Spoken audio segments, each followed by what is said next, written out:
Assalamualaikum warahmatullahi wabarakatuh. Bertemu lagi dengan Pak di materi Artificial Neural Network atau jaringan syaraf tiruan.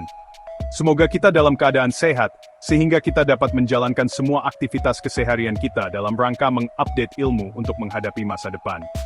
Oke, hari ini, kita akan mengenal bagaimana sistem komputasi meniru cara kerja otak manusia. ANN menjadi fondasi penting dalam pengembangan kecerdasan buatan modern. Mari kita mulai dan pahami konsep dasarnya bersama-sama. Baiklah, mari kita selami dunia jaringan saraf tiruan, atau ANN. Kalau kalian pernah bertanya-tanya bagaimana komputer bisa mengenali wajah, menerjemahkan bahasa, atau bahkan bermain catur lebih baik dari manusia, ANN adalah bagian besar dari rahasianya. Jadi, apa sebenarnya jaringan saraf tiruan itu? Bayangkan otak kalian, tapi terbuat dari matematika, bukan sel saraf. ANN adalah sistem komputer yang terinspirasi dari cara kerja otak kita. Ia terdiri dari lapisan-lapisan node, atau sel saraf, yang memproses informasi dan belajar dari data. Nah, tidak hanya ada satu jenis algoritma jaringan saraf, ada beberapa, masing-masing dengan keunggulannya sendiri.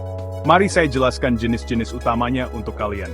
Pertama, ada jaringan saraf umpan maju, atau feed-forward neural network. Ini jenis yang paling sederhana. Informasi mengalir dalam satu arah, dari masukan ke keluaran.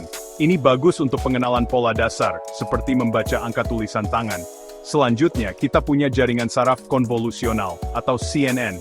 Ini adalah bintangnya pemrosesan gambar dan video. CNN bisa mendeteksi objek di foto, mengenali wajah, dan bahkan membantu mobil tanpa pengemudi melihat jalan.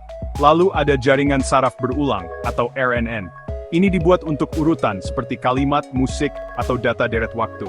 RNN bisa mengingat apa yang terjadi sebelumnya. Mereka sempurna untuk terjemahan bahasa, atau memprediksi harga saham. Jenis penting lainnya adalah jaringan fungsi basis radial, atau Radial Basis Function Network. Yang satu ini menggunakan fungsi aktivasi khusus, dan sering digunakan untuk tugas klasifikasi dan regresi, terutama ketika kalian punya banyak data yang kompleks. Dan jangan lupakan jaringan adversarial generative, atau GAN. Jaringan ini ada di balik gambar palsu yang sangat realistis dan deepfake yang kalian lihat di internet. Satu bagian membuat gambar, bagian lain mencoba mengatakan apakah itu asli atau palsu. Mereka pada dasarnya bersaing satu sama lain, dan keduanya menjadi lebih baik seiring waktu. Jadi, kenapa ada begitu banyak jenis? Ya, setiap masalah membutuhkan alat yang berbeda. Sama seperti kalian tidak akan menggunakan palu untuk memperbaiki komputer, kalian memilih jaringan saraf yang tepat untuk pekerjaannya. Singkatnya, jaringan saraf tiruan adalah alat yang ampuh yang membantu komputer belajar dari data. Feed-forward, CNN, RBF, GAN. Ada jaringan saraf untuk hampir setiap tugas.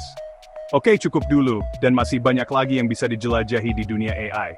Terima kasih sudah menonton. Sampai jumpa di video Pak berikutnya.